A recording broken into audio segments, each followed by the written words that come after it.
ஐஸ்வர்யா, ஆ? இப்ப நான் அருளை வச்சு அவன் கையாலேயே உன் கழுத்துல தாலி கட்ட வைக்க போறேன். இவன் உன் கழுத்துல தாலி கட்டினதும் இவன் குடி போதையில தான் உனக்கு தாலி கட்டினான்னு சொல்லி கல்யாண வீட்டுக்கு வந்திருக்கிற எல்லாரும் முன்னாடியும் நீ பிரச்சனை பண்ணணும். இவனுக்கும் உனக்கும் கல்யாணம் நடந்ததா எல்லாரையும் நம்ப வைக்கணும். அதுக்கு நாங்களும் உனக்கு உதவி பண்ணுவோம். புரியுதா? ஆ, புரியுது. எப்படியும் நான் இவர் கூட வாழணும். எனக்கு அதான் வேணும். அதனால நீங்க என்ன சொன்னாலும் நான் செய்யறேன். நல்லாதான் நடிக்கிறா. கரெக்டான ஆளதான் பிடிச்சிருக்கோம். சரி, இப்ப அருளை எழுப்புங்க. எழுப்புறதா? இப்பதான் கஷ்டப்பட்டு அவனை மயக்கம் போட வச்சிருக்கோம். அவனை போய் எழுப்பணும்னு சொல்ற? பின்ன மயக்கத்துல இருந்தா இவன் எப்படி அவ கழுத்துல தாலி கட்டுவான்? நீ சொல்றது சரிதான். அவனை எந்திரிக்க வச்சிடலாம். ஆனா எப்படி தாலி கட்ட வைக்கிறது? அவ கழுத்துல இவன் எப்படி தாலி கட்டுறான்னு பொறுத்திருந்து பாருங்க. சரி, முதல்ல அவனை எழுப்பி உட்கார வைங்க.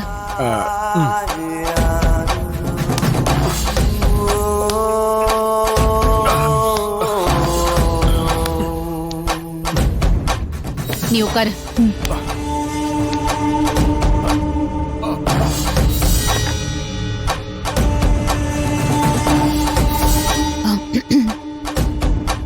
அருளு, அருளு. அக்கா வாய்ஸ்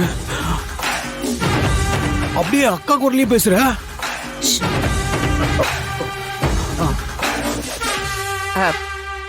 அருளு, தாலி கட்ட போற நேரத்துல இப்படி தூங்கி வழியாதப்பா. ராத்திரி சரியா நீ தூங்கலையா? தாலி கட்டுற நேரமா? என்னம்மா சொல்றீங்க? அட ஆமாப்பா. இப்ப நீ கல்யாண மேடையில உட்கார்ந்திருக்க. உன் பக்கத்துல நந்தினி இருக்காப்பா. அவ கழுத்துல இப்ப நீ தாலி கட்டுப்பா. அம்மா, எனக்கு ஒண்ணுமே புரியலம்மா. அந்த ஜூஸ் குடிச்சதுல இருந்து எனக்கு ஒரு மாதிரியா இருக்கு. பரவாயில்லப்பா, எல்லாரும் பாத்துட்டு இருக்காங்கல்ல. நீ சீக்கிரமா தாலி கட்டுப்பா. சரிம்மா. இந்த கனகா சாதாரண ஆள் கிடையாது போல இருக்கே. பா, எப்படி ப்ளே பண்றா? இவள பூக்காரின்னு சாதாரணமா நினைச்சுக்கிட்டு இருந்தோம். இவ பயங்கரமான வித்தக்காரியா இருப்பா போல இருக்க.